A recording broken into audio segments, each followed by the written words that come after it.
everyone. Welcome back to our summer learning lesson number 2. This is 3rd grade reading. My name is Mrs. Kinman, so let's get ready to go. First, we're going to go back to that mindset. You've probably been playing. I hope that you're playing outside and doing lots of fun things with your family, but we really got to get our mindset focused for learning during these summer lessons. So we're going to be thinking about our learning gems, and GEMS is an acronym that I like to use. I like to think about what I'm grateful for, what I'm excited about, what I'm motivated to do, and a success that I can celebrate. So I'm going to think through my learning gems while you're thinking through yours. Something that I am really grateful for is good friends, because I had friends that were all willing to let me borrow books to help me design my summer lessons. Since I'm a teacher, most of my books are at school, and I can't go in the physical school building right now, so I'm so grateful for my friends that I've been able to borrow from. I'm really excited because, again, today I have a dinosaur themed story, and they've just been so fun to listen to. It's really exciting. Something that I am motivated to do this summer is to read every day. I love reading, but sometimes I just get so busy in life that I never take the time to sit down and read myself. And so I'm really motivated to read every day this summer. That kind of leans towards also my success this week. My family just had a quick little getaway a few days ago, and we were gone for 5 days, and I read 5 books, and that's a success that I'm celebrating today. It felt really good to get all that reading time in. In order to be ready to listen and ready to learn, we need to think about whole body listening skills. So we're back with Listening Larry, and as I read through each one, I want you to make sure that you're focused on that kind of listening yourself. So we're listening with our eyes. You're tracking the speaker and looking right at me, just like I'm looking right at you. Your ears are ready to listen. You're minimizing that distraction in the background and really just listening to what I have to say. Your mouth is quiet. You're waiting for your turn to talk. Your hands and feet are quiet and still into yourself. Your body is facing the speaker. That's also part of tracking the speaker, is making sure your body is facing the speaker. You're listening with your brain because you're thinking about what I'm saying and you're thinking about the skills that we're working on. You're not thinking about other things that are going on. And you're listening with your heart. You're considering what I'm saying. You're making connections, hopefully, with what I'm saying, and you're really open to learning something new today. So now that we're ready to listen, we're ready to learn, our mindset is focused, let's get started. We're going to start with some word work today, and today our word work is about synonyms. Synonyms are words that have the same or nearly the same meaning. For example, happy and elated. Now look at how I use it in a sentence. Sherry was elated to see her family at her surprise party. I know that happy and elated are synonyms because I can replace the word elated with the word happy, and it still makes sense in the sentence. Let's try it. Sherry was happy to see her family at her surprise party. Does that make sense? Yes, it does. Happy and elated are synonyms because they're words that mean the same or almost the same. Let's think about some other synonyms. How about the word rest? What is a synonym for the word rest? How about this word? We're going to see if you and I are thinking about the same word.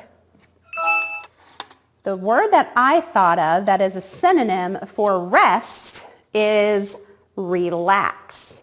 Rest and relax mean the same or almost the same. All right, how about the word shout? What is a synonym for shout? Let's see if we come up with the same one. For example, I had to shout so she could hear me.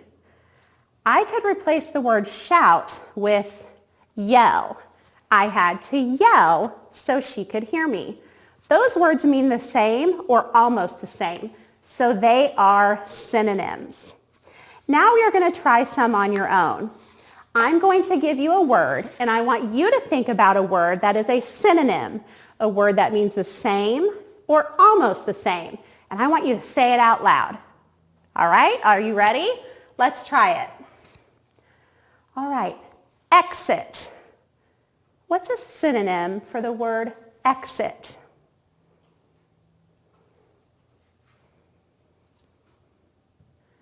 The one I came up with is leave.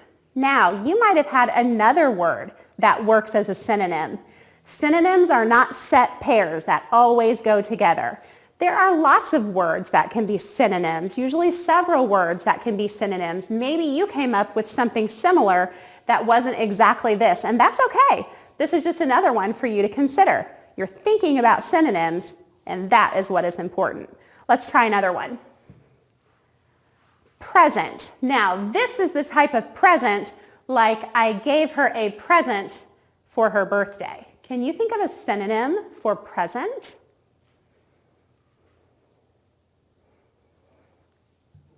I came up with gift. Gift and present are synonyms. They mean almost the same thing. Let's try another one. Leap. What's a word that means the same or almost the same as leap? I came up with jump. Is that the same one that you came up with, or did you have something different? Remember, synonyms are words that mean the same or almost the same. Really important as a reader that we're able to identify synonyms. They help us with vocabulary, they help us with fluency, they help us with comprehension. That's why they're so important. Now we're going to go on to our fluency practice. Now, this is our second read of this paragraph. So you are going to be able to read it with more fluency. Fluency means being able to read smoothly and accurately. Now, nobody's perfect. We never expect anything to be perfect, but we want our reading to be as accurate, which means correct, as accurate and as smooth as possible. Now, on this second fluency reading, I want you to pay particular attention to punctuation. If there's a period, you're going to pause after that. If there's an exclamation mark, you're going to make sure there's some excitement in your voice. And if there's a question, I don't think there's any questions in our paragraph, but remember what it sounds like at the end of a question as well. Okay, your voice kind of goes up at the end. All right, a quick reminder about two challenging words. Carnivore, whoops. I touched it and I didn't even mean to.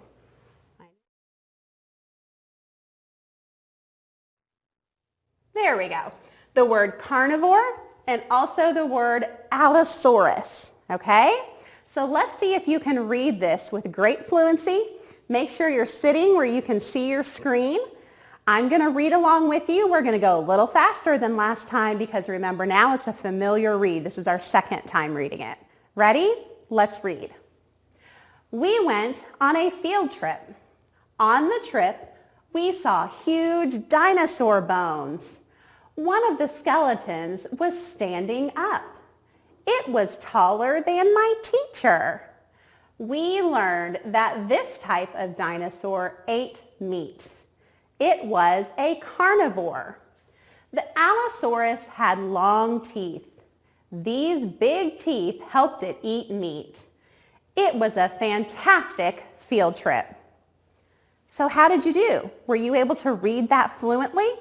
Your goal as a reader is to be able to build fluency and comprehension so that you're reading smoothly and accurately and you're also understanding what you read. So now that we've done some word work and we've done some fluency practice, now let's take a look at some comprehension.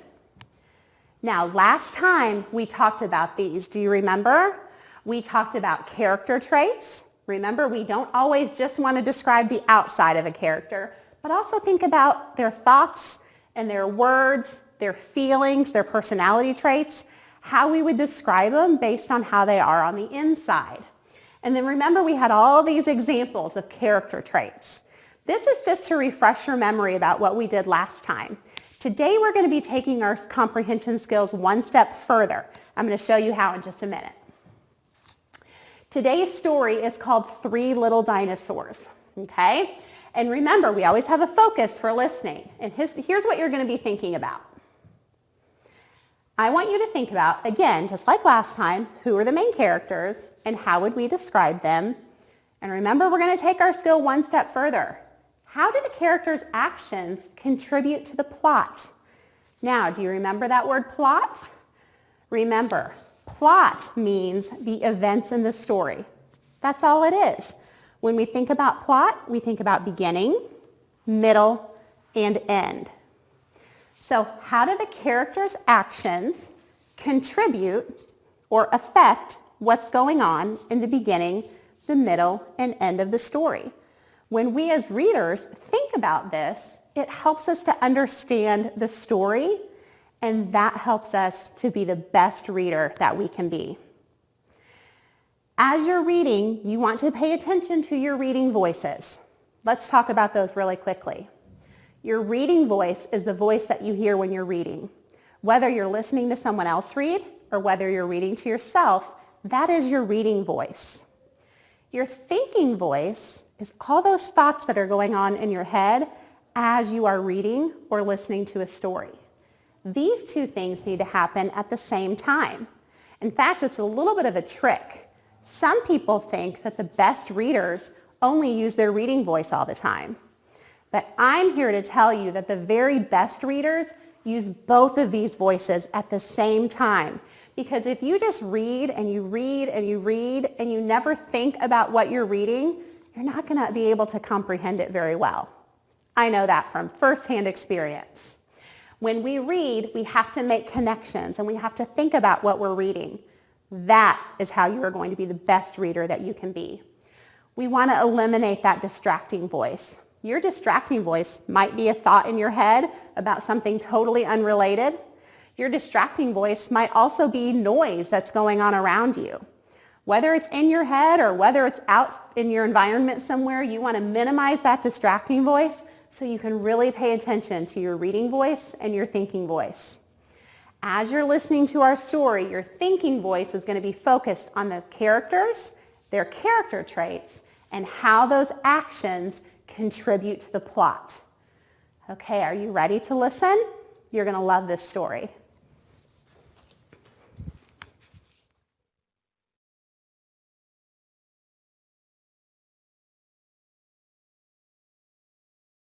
Hi there, boys and girls. It's your pal Vernon here.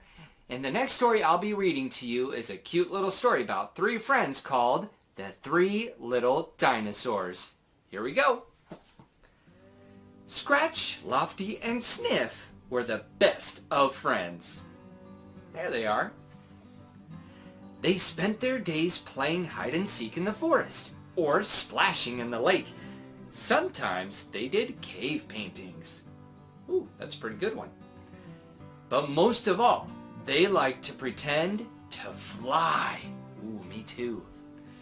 One day, Mrs. Brachiosaurus was picking pine cones for her famous pine cone pie when Lofty asked, "Mom, can dinosaurs fly?"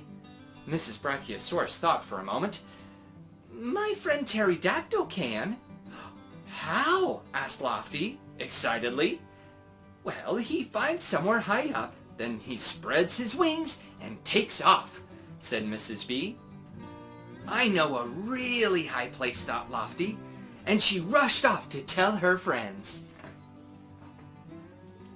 It was the volcano! In no time, they were scrambling up the rocky slope. "Well, what if it goes bang?" worried Sniff. "Well," said Scratch, "we'll just fly away. Come on!" At the top, the three little dinosaurs began to flap with all their might. All together now. 1, 2, 3, fly! You think they're gonna do it? Oh, they couldn't fly. Ouch! Instead, they tumbled head over heels and landed in a crumpled heap. Ouch! "Dinosaurs can't fly," moaned Sniff. "Oh, yes, they can," came a loud voice. "Who said that?" gasped Sniff. "Not me," said Lofty. "Not me," said Scratch. "I'm up here," the voice chuckled. The three little dinosaurs couldn't believe their eyes.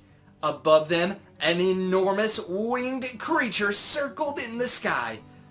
"Who are you?" asked Sniff. "I'm Pterodactyl," the creature replied. "Do you need a lift home?" The friends grinned at each other. "Yes, please." So, one at a time, Terry picked them up and placed them carefully on his back. And they were off! Up and up! Through the clouds, high above the volcano. "We're flying!" they cried. "We really are flying!" Wow! "There's Mom!" yelled Lofty. Mrs. B stretched up her long neck, and one by one, Terry passed the little dinosaurs down to her.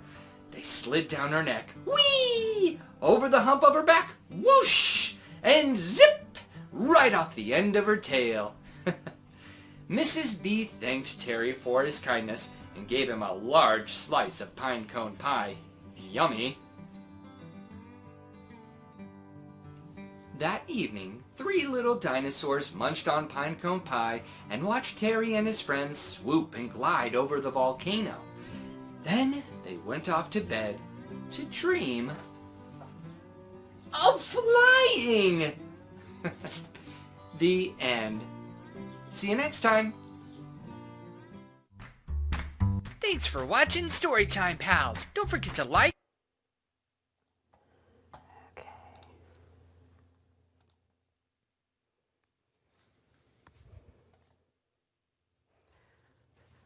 All right, so did you like the story?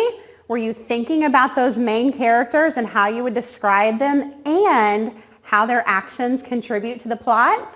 Let's talk about that a little bit more. So first we're going to describe the main characters. First of all, how would you describe the three friends, the three young dinosaurs? What are some words that you would use to describe them? Think about what they said. Think about what they did. How would you describe them? Well, here's what I came up with. For Scratch, Lofty, and Sniff, they're friends. They're very curious, because what are they curious about? They're curious about flying, that's right. They're brave, because they attempted it, right? That had to be a little bit scary, so if someone does something that's scary, I think that they're brave. They're also very excited. I'm thinking about as we went to the middle and end of the story, all three friends were very excited about what was going on. Now, how would you describe Pterodactyl, Mrs. B's friend? How would you describe him? He's pretty different from Scratch, Lofty, and Sniff. Here's how I would describe Pterodactyl. First of all, he can fly. That's important to the story, right? He's helpful. He's protective. And he's a good friend. I said he was helpful because he saw whenever the friends had crashed at the bottom of the volcano, and he could have just ignored them, right? But he didn't. He wanted to help them. I think he also was a little bit protective of them. He knew that they were young. He knew that they needed to go home, and he was the one to make sure that they got home safely. He's also a very good friend to the family because he made sure that they were home safe. Now, we're going to take this one step beyond just describing those character traits, and we're going to think about how their actions contribute to the plot. How do their actions contribute to what has happened in the story? Well, think about the friends, the three friends. Their actions contributed to the story. How? What would have happened if they never decided to try to fly on their own? Well, the story would have been totally different, right? So their actions contributed to the plot. They really wanted to fly, so they attempted to fly off the volcano. Their curiosity caused them to tumble down the volcano. So remember, one of the character traits we talked about for those three was that they were curious. That curiosity is what caused them to try to fly and why they ultimately ended up tumbling down that volcano, right? So their actions are related to the character traits, and their actions affect the plot, what is happening in the story. Now let's think through that same thought process, but with pterodactyl. How did his actions contribute to the plot? Think about what happened particularly with his actions in the middle and at the end of the story. His actions were very important. Think about how he was helpful and how he was protective and how he was a good friend to the family. Did you come up with the same actions I did? Terry noticed that the three friends attempt to fly and end up in a heap at the bottom of the volcano. His kindness and his protective nature caused him to help the young dinosaurs fly on his back, and he made sure that they arrived home safely. And I don't know if you can remember back to the illustrations, but you can tell that he was looking at them with a kind smile. He was truly happy to help them in their dream of flying, while he also made sure that they got home safely. So now let's think. Did we think about the character traits and how their actions contribute to the plot? Do we really understand the story very well? We sure do. That's why that thinking voice and thinking while you're reading helps you understand the story so much better. I want you to think of whatever stories you're reading at home. I hope you're reading books. Maybe before you go to bed at night, you like to read books. I want you to take these skills that we practiced today, describing the character and thinking about how those actions contribute to the plot. I want you to connect that with your own books that you're reading at home and see if you can do that same thing with the characters that you're reading in your stories at home. Now let's check for understanding. If you remember last time, you're going to get your fist ready and you're going to do what's called a finger response. So I'm going to read the question. If you choose answer choice A, you're going to put one finger in the air. If you choose answer choice B, you're going to put two fingers in the air. And if you choose answer choice C, you're going to put three fingers in the air. Okay, so your fist is ready. I'm going to read the question. Ready? At the beginning of the story, why do the three friends decide to go to the volcano? A, they want to try to fly. B, they want to collect rocks. Or C, someone dared them to. Ready? 1, 2, 3, respond.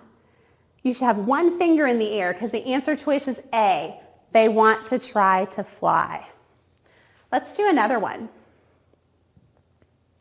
Why does pterodactyl fly, scratch, lofty, and sniff home on his back?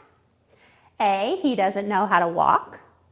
B, he wants to let them feel what it's like to fly. Or C, they asked him to. Ready? 1, 2, 3, respond. You should have two fingers in the air. The answer is B. He wants to let them feel what it's like to fly.